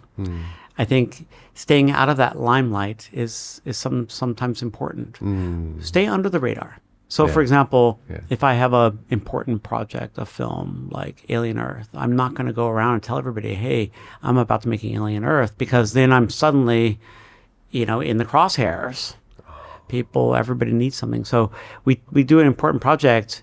We'll be partway in filming before anybody even knows that we have it, because we stay under that radar, and there's no reason to show off what we're doing, right? We know ourselves, and so I think by being in Chiang Mai, it enabled me to create a system which is a little bit outside of the epicenter of the industry. Amazing. And honestly, by staying out of LA. So I grew up. I was born in Santiago, Chile, and I grew up. My formative years were all in Oregon, and so in Oregon, the film season is essentially in the summer. Now they have them all year round, but at the time, essentially you would need to go to LA if you're gonna be successful. And so I also didn't want to go to LA. I wanted to be a world citizen, and I ended up coming to Thailand. And when I do go back to LA, I feel quite proud that I've kind of made it in LA without ever having been in LA. That's crazy. Yeah, nice. So I read that, I listened to your interview where you said around 17, 18, that's when you decided to be a filmmaker. And you didn't really go into what exactly happened. So I wrote down that I wanted to know, like, what's that key moment at 17 or 18 that made you decide this is what I want to do? When I decided to be a filmmaker, it didn't really, it was more of an epiphany than something that triggered it, I think. But we have to listen to our epiphanies, right? And at the time, I was thinking I was going to be an English and photography double major. And then I just woke up one morning and I'm like, wait, what am I thinking? I want to make films. Of course I do. And then once I realized that, I was like, never looking back. Wow. You just woke up and you thought, that's it. Yeah. And were you already working as an assistant director at that? No, it wasn't really on my radar.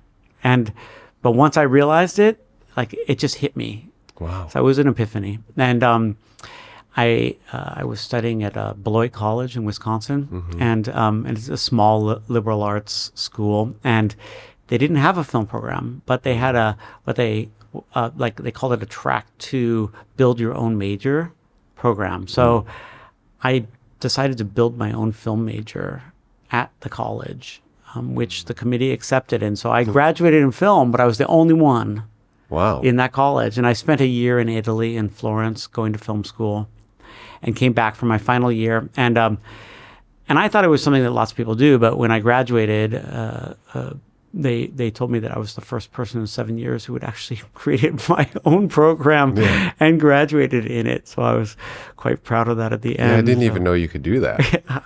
That's right. And I graduated with a film degree, but pretty much put it all together myself. Wow. And, it's something about that, because I think there's a real dilemma of, do people go to school for film or not? And I'd say the people that I've worked with, the professionals on film sets over my life, about 50% went to school for it and 50% didn't. They just jumped into the industry. And I think when you go to school for the arts, it's really about learning about yourself. And so I'm not sure if I would have found out that I wanted to do film if I hadn't gone to school already. So it was a little bit later than 17, 18. It was maybe 19, maybe right at the tail end of my first year in something like that. Wow, amazing. Yeah, but it was about having this realization that's what you want to do, and I think that's worth all of it, because if we learn about ourselves, then we can go into a career that's, that's something that we love to do, because if we love to do it, we're going to have so much more passion for it, and we're going to be able to elevate ourselves.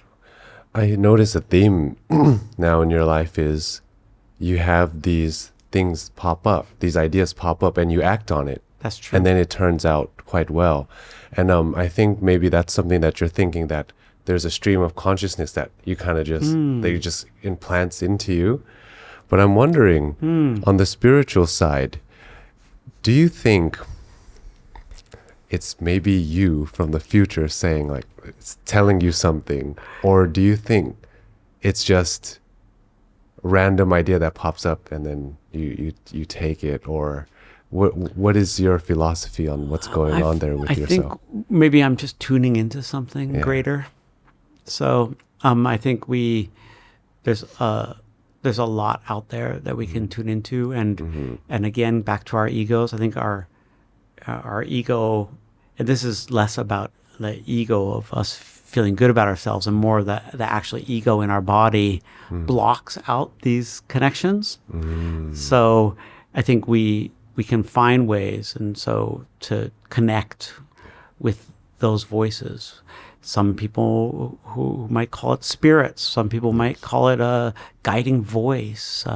Have you ever been by yourself and realized you're talking to yourself in the third person? I never thought about that.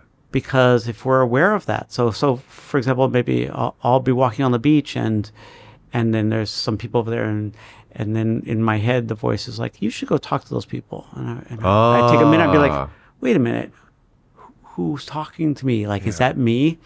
There's a group of people in Oregon who believe that they can communicate with trees with old growth, like maybe 1,000-year and older trees, by sitting at the base of the tree and meditating.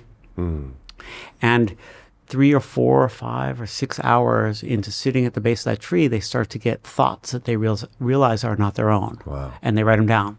And those are the thoughts of the tree. So how are things communicated?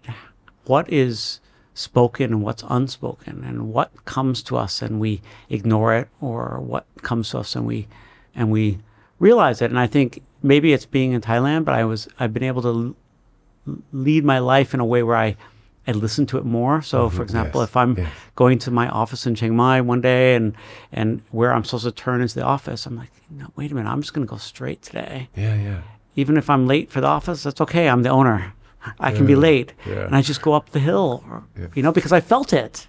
I totally know what you mean. Yeah. And I think Chiang Mai has a vibe that is the word conducive to this type of behavior, and more of the tapping into the intuition, just because of the vibe and the nature here, and that you don't really get in the concrete jungle in Bangkok. Absolutely right.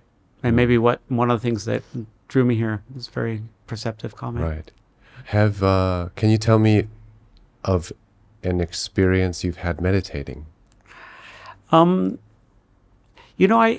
don't meditate much because what I find is, and I'm sure, master meditators will say, okay, I can train you, but I find that it's very hard to turn my brain off. So meditations, what they say is when you meditate to try to write down your thoughts so that you can, clear your mind of the thoughts, write them down, and it becomes like a huge brainstorm session. Like 3 hours later, I've got like notebooks of ideas, I've got so much in there. So I find my balance in other ways, like, for example, through sports. I like basketball. I like to shoot free throws, or gardening is a type of meditation. I actually get in the dirt and by just planting and feeling the soil, I connect to it. And so I think there's being in nature really helps me. A long walk in the forest is really great, and I think, and this is when we get good ideas too. Right. Yeah, in Buddhism, sitting down and focusing on the breath is just one form of meditation. There's so many others, like staring at fire, and then there's the walking meditation. Right. So I'm sure you're tapping into it in your own way, and then the ideas, the intuitive ideas pop up. That's right. And I think it's about being healthy in body and mind. So it can't just be your body; it has to be both, right? And keeping it calm, but and finding balance. Right. I think also in the Buddhist concepts, there's, I know you have these intuitive thoughts that just pop up, and you act on it, and then they come to life. I think sometimes some people don't have access to this because in the Buddhist idea would be they haven't accumulated that ability in the other past lives. So it might have been that in the other lives, you've accumulated this practice. So then in this life, it comes quite natural to you. So for me too, when I first meditated, it was just 3 hours and my whole life changed just because my father asked me to meditate with him. Great. And then after that, I'm not afraid of death. I believe everything happens for a reason. This is probably why I got through the really hard times. Absolutely. I just know. So then I was just thinking for people listening, or it's just sometimes if they've never had that, the Buddhist idea is that you need to accumulate it now in this life. And sometimes it might happen too by entering the space of, it's like awake and asleep, and when there's no thought and it's just focusing on the breath.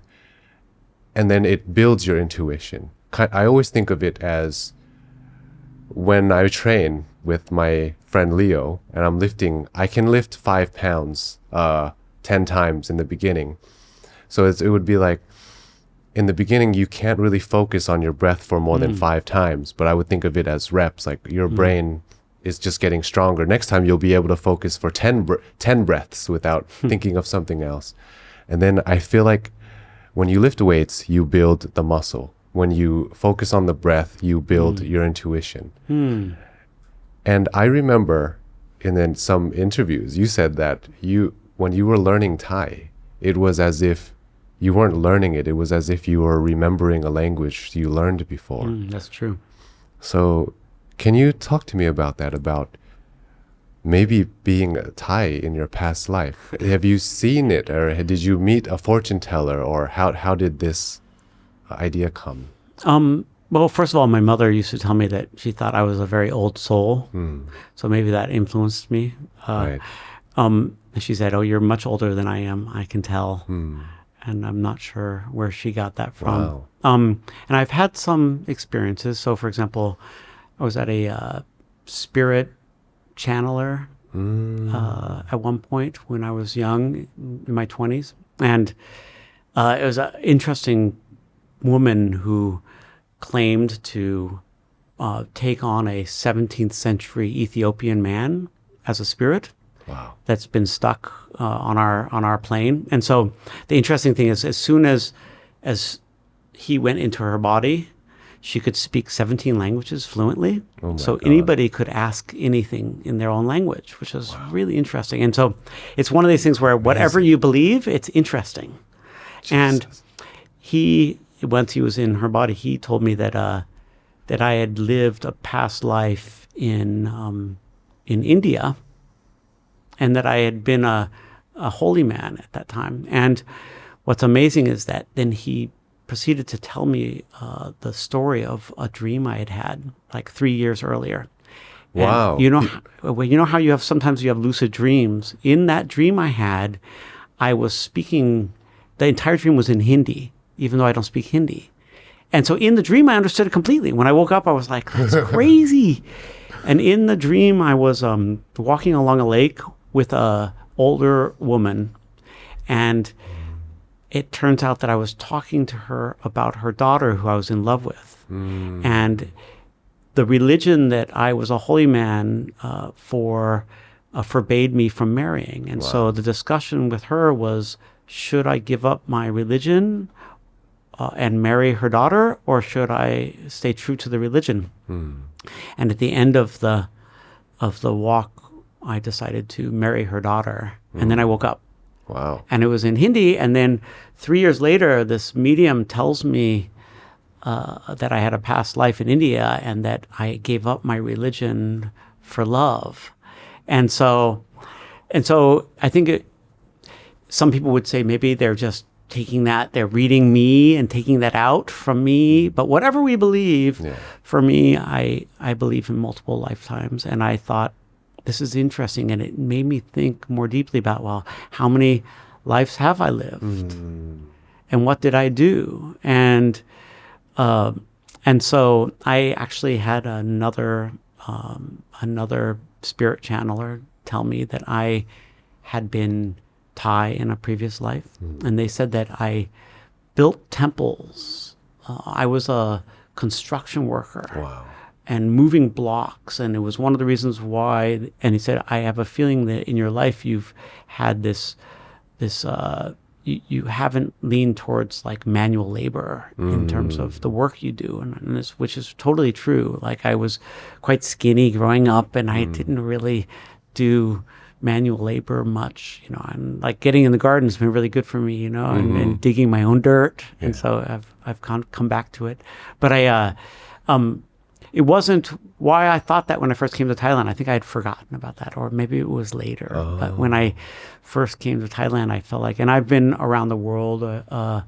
I'm very lucky to have traveled a lot when I was a kid with my family, and but something resonated immediately when I came to Thailand. And when I was a kid growing up in the States, I would always smile, and often people would be like, "What are you smiling at?" So I kind of, when I came to Thailand, I felt like, "Oh my God, I'm home," or something like this.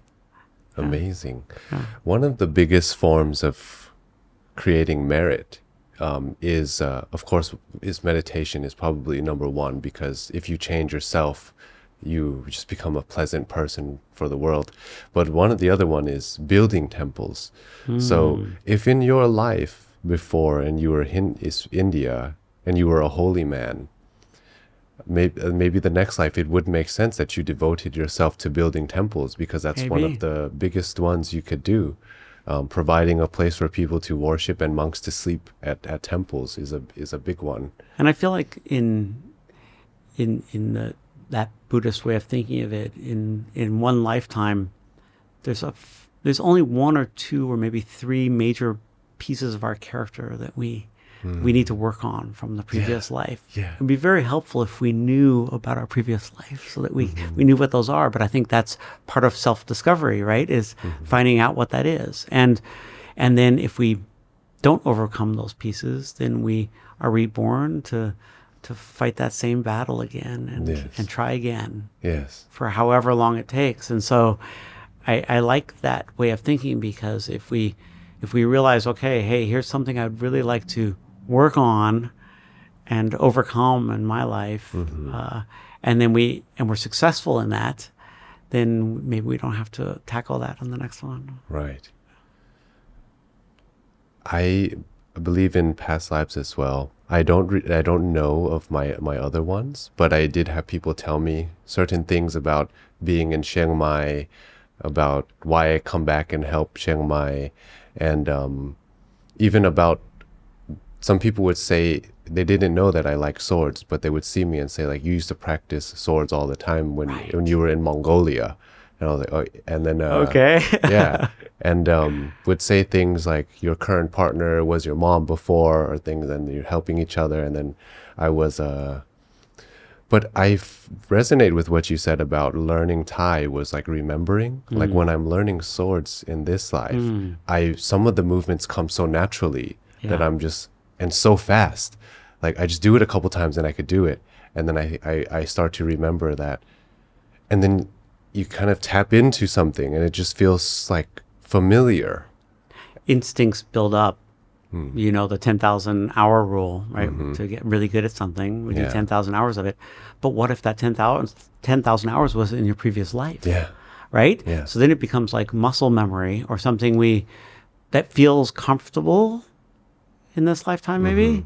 Or maybe part of it is back to intuition. I'm not sure we can explain it. This is why I like to explore these type of concepts in a film, because it's not always explainable, but I think interesting phenomenon like this fascinate people, and it's fun to explore where that could come from. One more story is one of my first like real jobs I ever had was I worked in a photo store in Portland, Oregon, and people would put their film in for development. And so when they put the film in, you write down their address, right? So they'd be like, okay, could you give me your name and address? And I would start to write the address before they told me. And 2 or 3 times they stopped and they're like, wait a minute, how did you know my address? Like, we haven't met before. So they actually got scared from it. Wow. And I was like, ooh, so I need to stop doing that and just wait for them to tell me. But I'm not sure, did I pull it out from them before they said it? Right. You see what I mean? Or how does that work? Oh, right. Right? So there's so many phenomenon that we can explore in terms of, but the main concept of what I believe is that most of these phenomena emanate from the same place. Yes. Yeah, some people would call it unified field. Yes, Have you yes, heard of TM? absolutely. Yeah, right. Yes, So the absolutely. different names of it. Yes, whatever we call it, it's like that. Yeah. It's a unified field. Exactly right. So you understand when I met that man that told me what I did in the past and what I have to do in the future because you had someone tell you about a dream you had before. That's right. And then you just believe after that it's like, okay, you've proven to me. Yes. I'm going to listen to you now. Yes. That's what, yes. Okay. Do you remember in Alien Earth when Hermit meets Wendy and she tells him that she's his sister, but she doesn't look like his sister. Yeah. So he asks her a bunch of questions. So, Yeah. what did you say to me on Christmas morning that one year? And she answers correctly. This believes. proves to him and proves to the audience that she is who she says she is. And this is one of those type of things. That's a really good way to put it. It's a good plot piece to prove it. That's amazing. Yeah. That man that did that, he's like my uncle now. I see him. He's in Bangkok, but And he should be. yeah. Yeah. Oh my gosh. There's so many other topics I'd love to touch on, but we can also do it. I think it's been 3 hours. Just under 2? Well, we can always do this again. Yeah, we could always do it another always do time this because again. you live in Chiang Mai. Yeah, you may want to follow up. Yeah. Yeah, we can. Yeah. Do you remember when we first met in Bangkok? Yeah. I didn't want to bother you. Everyone was talking to you, so we were just like doing our own thing. Yeah. But do you remember that I kept calling you Eric? Oh, no, I don't remember. I don't remember. That's funny. That's funny. I think I called you Eric 2 or 3 There was a times. lot of people there. Right.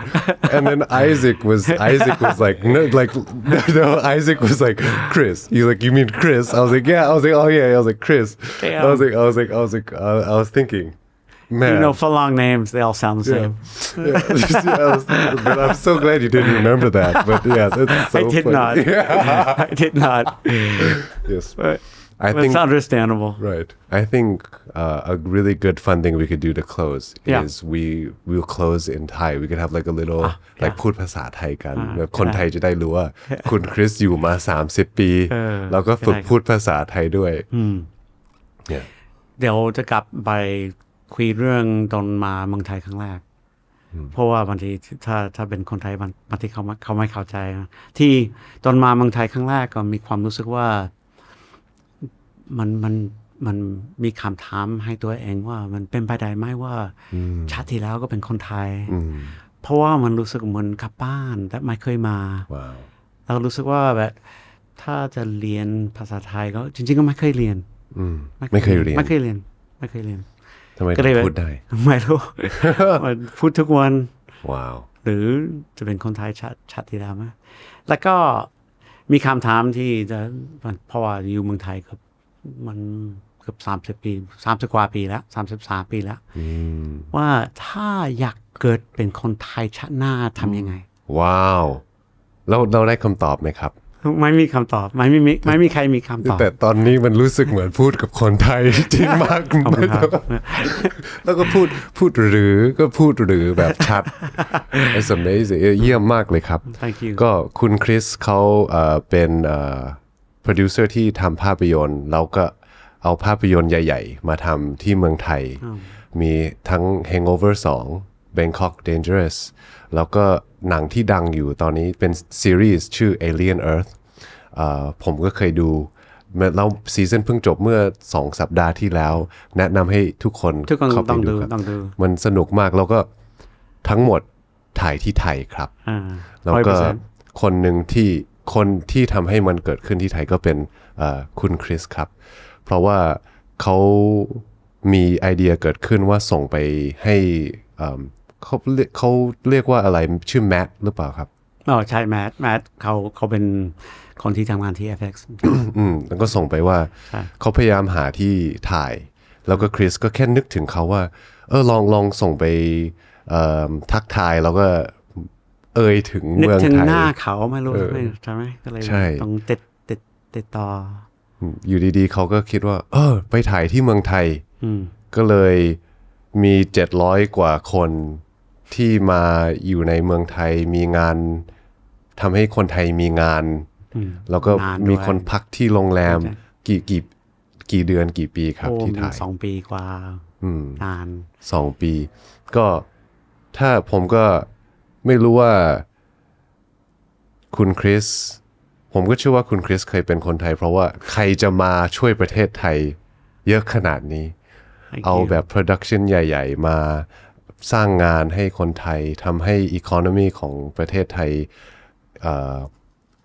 ดีขึ้น ช่วยไอ้พูดมีเรื่องที่ถ้าคนไทยยังไม่ได้ดูน่าจะดูเป็น13 Lives ของ Ron Howard นะเพราะอันนี้ก็เป็นเรื่องของไทยจริงๆแล้วก็ Ron เองเขาเป็นภูมิกับที่ไม่เคยถ่ายหนังที่นักแสดงต้องพูดภาษาอื่นนอกจากอังกฤษก็เลยเขากังวลมากว่าคนไทยจะคิดยังไงหลังจากเขาดูหนังเรื่องนี้13 Livesเพราะว่าแล้วก็เขามีหลายคำถามว่าจะทำยังไงที่จะให้คนไทยรู้สึกเหมือนถ้านักแสดงในเรื่องนักแสดงกับพูดไทยก็ต้องพูดถูกต้องมันไม่ใช่ว่ามันเรื่องอื่นก็เป็นแบบเรื่องไทยแต่ว่ามันนักแสดงที่แสดงเป็นคนไทยก็แสดงไม่เก่งอะไรแบบนี้ก็เลยมันจ้างคนไทยแสดงด้วยเก่งด้วยแล้วก็ถ้าดูเรื่อง13 Lives คิดว่าคนไทยจะชอบโอเคแนะนำให้ดูเป็นAmazon Prime ถ้ามีโอกาสดูว้าวโอเคคุณคริสขอบคุณมากครับสำหรับวันนี้ยินดีครับโอเค cool Thank you guys Thanks Sean